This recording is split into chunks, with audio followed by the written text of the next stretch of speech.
I was relieved and proud when my son came out as gay, but when my wife couldn't handle it and tried to kick him out, I sent her packing instead. My 16-year-old son recently came out to me and my wife. I'm 39, and she's 37.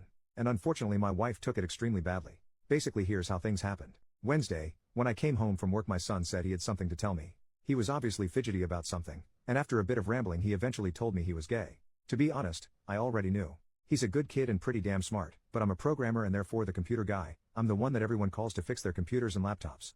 So without drawing a picture, I already knew he was gay. So when he finally came out to me, I was actually kind of relieved. He and I have always had a good relationship but he never told me and I was kind of wondering if maybe we didn't have such a good relationship. In any case, I did the dad thing of telling him that I loved him and all I really wanted from him was for him to be safe and happy. He was just really relieved I guess. Anyway he asked me to be there when he told his mother, which now that I think about it is probably why he came to me first. Now, she is a deeply religious woman. She wasn't always but somewhere along the line she turned from being just somewhat religious to being deeply devout and if I'm being honest, I couldn't really pin down when or how that happened. I'm not religious in the slightest although I do the occasional church-going and church-related functions to make her happy. Anyway when she got home I waited for my son to take the lead on when to tell her. It's when he told her that things went to hell. I don't think she really believed it at first, probably thought it was some kind of joke or something but when she realized it wasn't, she first started crying and then went into what I can only call a rage. He tried to calm her down and I tried to help to get her to not see this as the end of the world. But she kept going on about how this wasn't the plan for him and about grandkids and a bunch of other things. But she just kept working herself into some kind of frenzy. Eventually she went to his room and starts dumping his clothes and tells him to get out of the house. My son is bawling at this point, and I just completely flip out. I order him to go to my bedroom and stay in there. And I just unleash on her. I pretty much say what kind of mother is she and that I'll be 3 weeks dead and buried before I let him leave, and she gets angry at me for backing her up on this and that being gay is wrong and a bunch of other bull crap. Anyway, after a hell of a heated fight she leaves and goes to stay at her parents'. I try talking to my son. He's just devastated and blaming himself for everything. And I'm not sure what to do here. I let my son skip school the last couple of days as a kind of mental health day although I let him know that he will go back on Monday. I haven't spoken to my wife since that night, and I'm not even sure what I could or should say to her, and I'm not sure how to handle my son either. He's not the usual self and I don't know how to get him to stop blaming himself. He says he wants to spend the night at a friend's house which is fine. I figure his friends can offer different kinds of support than I can. But I'm at a complete loss. I think I did my best although writing this I realized that since I knew he was gay for a while, I should have tried to slowly ease her into the idea to make this less explosive or maybe if I stayed calm earlier I could have handled it less emotionally. I just don't know where to go from here or how to handle any of this. Edit. Wow everyone, thank you all so much for all your support. Some people have sent me various websites that I should look at which I'm slowly making my way through. As for my son, we haven't spoken since he left last night. As for my wife, I think I'm going to be waiting on her to make some kind of overture to speak at least through the weekend, give her some time and space to get herself together. If I don't hear from her by Monday, I guess I'll call her and try to figure out where to go from here. I'm still reading through everyone's responses. Thank you all again so much for your help and support. Update. I wish I had some kind of big update but nothing really. I didn't sleep much this week and I passed out shortly after posting the original message. I did talk to my son after I woke up. He got home sometime earlier today. He seems to be holding up okay, but you guys did put the fear of him doing something rash in my mind. I'm going to talk to him again and see what I can about finding some kind of family therapist to help. As for my wife, I decided to give her some time and space, at least until Monday. If I haven't heard from her by then I'll try to contact her and depending on what she says will determine where we go. I do want to make it clear that I don't think it will come to divorce or anything like that, but if the worst were to pass, I will choose my son. If it's a choice between him and anything else, he wins. He always wins. Some people asked about our location, which is Louisiana near New Orleans, and our faith, which is Southern Baptist. There also seemed to be some confusion about the timeline regarding when my son went to his friend's house. He went last night, Friday. Everything else happened on Wednesday. He does sleep over at his friends occasionally or bring his friends here. They usually spend way too much time watching movies or playing something on the PC or PS4. Also he is 16, I'm 39 and his mother is 37. Again I want to thank you all so much for your support. I promise I'm reading all your replies and will take any advice to heart. Just thanks again for everything. Update. Hello everyone. I wasn't sure if I wanted to post this update. I'm not one of someone who really feels the need to post everything about their lives on the internet, but some of you are so kind and supportive that I don't want to leave you hanging. I guess I'll start with my son. You all really put the fear of him hurting himself into my head. So I ended up talking to him about it in what I can only describe as the most miserable conversation of my entire life.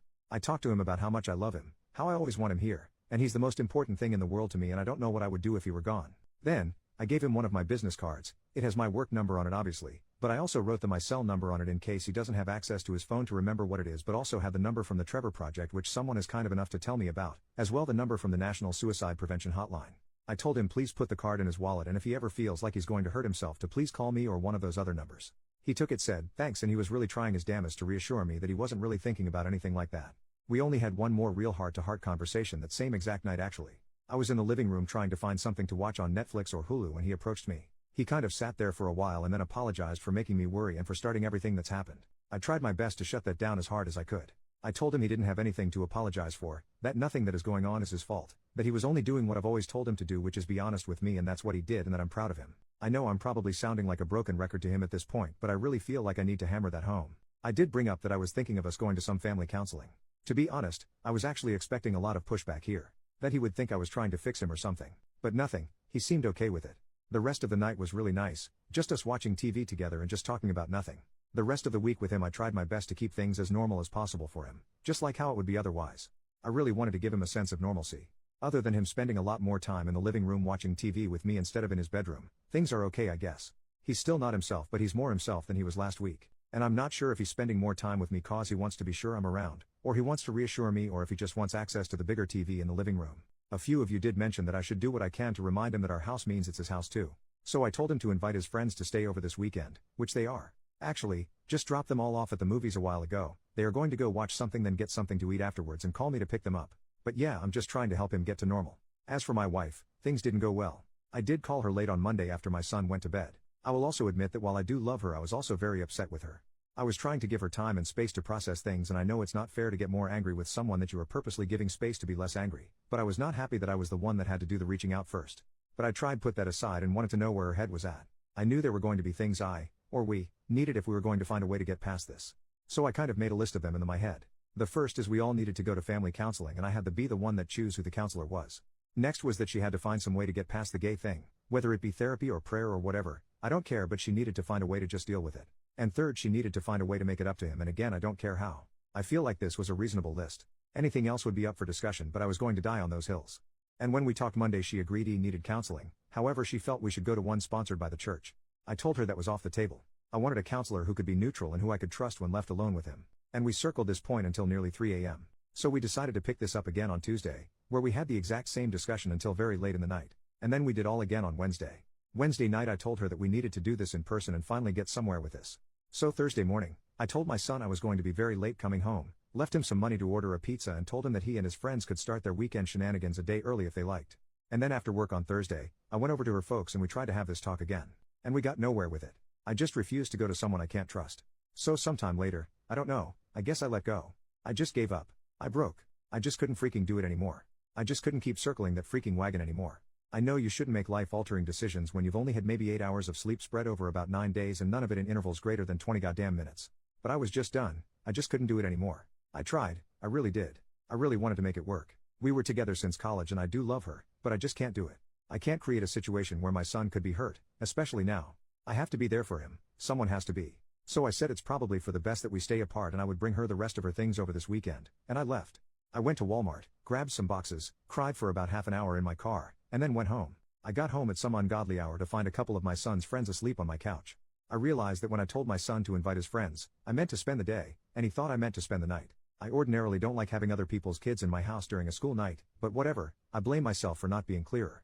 I couldn't sleep last night, I was quite literally too tired to sleep. So I waited until the time my kid goes to school. Woke them all up, made them all breakfast, sent them all off to school, sent my boss an email taking a sick day, and then finally fell asleep for about 10 hours. Which brings me to now where I drove my kid and his friends to the movies. I've decided I'm not ever going to tell my son about some of the things she said when we were talking. I don't want to make him feel worse, and I do actually want them to have some kind of relationship in the future, and I don't feel any need to add poison to the well. As for now, I'm going to go do something to get my mind off things, maybe play a game or watch TV or just browse Reddit until I need to pick them up. I do actually want to thank everyone again for all your messages. I think I've read and reread every message a half a dozen times. It was nice to see so many good people. A lot of your stories were really heartbreaking. I'm really sorry you had to go through that. I wish you had someone in your corner.